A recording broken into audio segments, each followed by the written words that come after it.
Le tonton sur la photo là, en 2007, le tonton là avait 14 ans.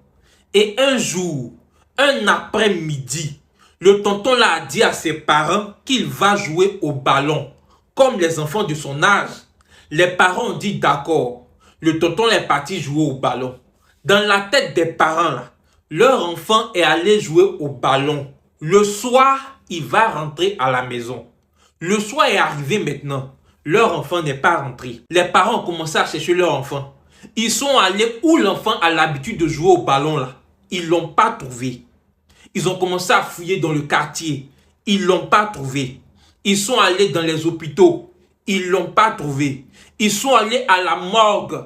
Ils n'ont pas trouvé l'enfant là. Les parents sont allés à la police signaler que leur fils de 14 ans a disparu.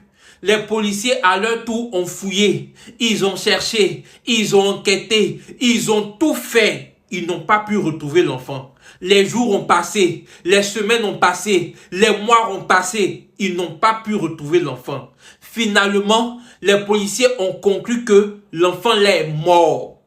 Ils ont plusieurs fois traité ce genre de cas-là. Et ils savent comment ça se termine.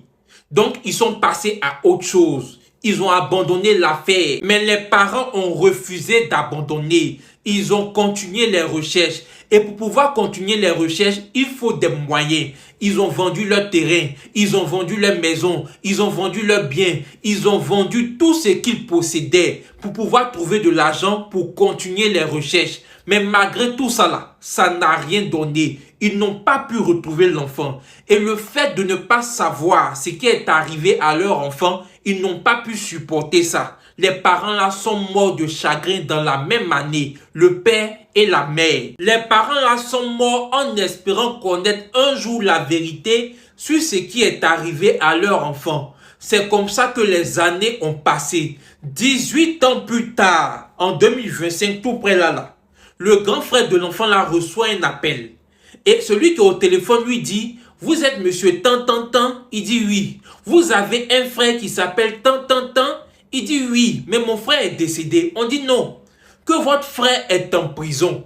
Il dit mais comment ça? On dit oui, votre frère est en prison. Le grand frère maintenant se rend en prison pour vérifier. Et effectivement, c'est son petit frère qui a disparu il y a 18 ans en arrière. Le voici qui est là. Il avait 32 ans. Mais il ne reconnaissait plus son grand frère. Il ne savait même plus qui il était. Son grand frère dit, mais il a fait quoi? Et puis il est en prison là-bas, ça fait 18 ans. Mes parents l'ont cherché jusqu'à... Ils sont morts de chagrin pour ça. On dit rien. Les policiers ne savent même pas à quel moment ils l'ont arrêté. On ne sait même pas comment est-ce qu'il est arrivé en prison. Les policiers ne savent pas. Ils ont commencé à fouiller son dossier, son casier judiciaire. Ils n'ont rien trouvé. Aucune condamnation, aucune plainte, aucune agression, aucun délit, rien. On ne sait pas par quelle magie il est arrivé là-bas. Ils ont vérifié l'année où il allait en prison. Et l'année là correspond exactement à l'année où l'enfant là a disparu. C'est-à-dire 18 ans en arrière, en 2007. Mais pourquoi il est en prison là? On ne sait pas. On ne comprend pas.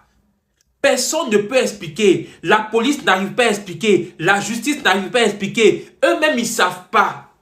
Mais il est en prison. Et vous savez que l'Afrique a un incroyable talent.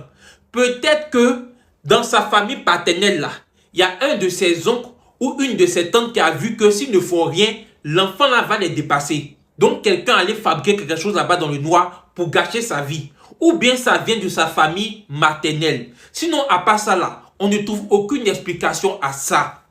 Dieu merci, il a été libéré sous la grâce présidentielle. Mais il ne reconnaît personne. Il n'a aucun souvenir de ses parents ni de son grand frère. La grande famille, ses tantes, ses oncles ont porté plainte contre le gouvernement et contre les autorités carcérales. C'est-à-dire le directeur de la prison, les gardes pénitentiaires et d'autres responsables de la prison. Mais jusque-là, ça n'a rien donné.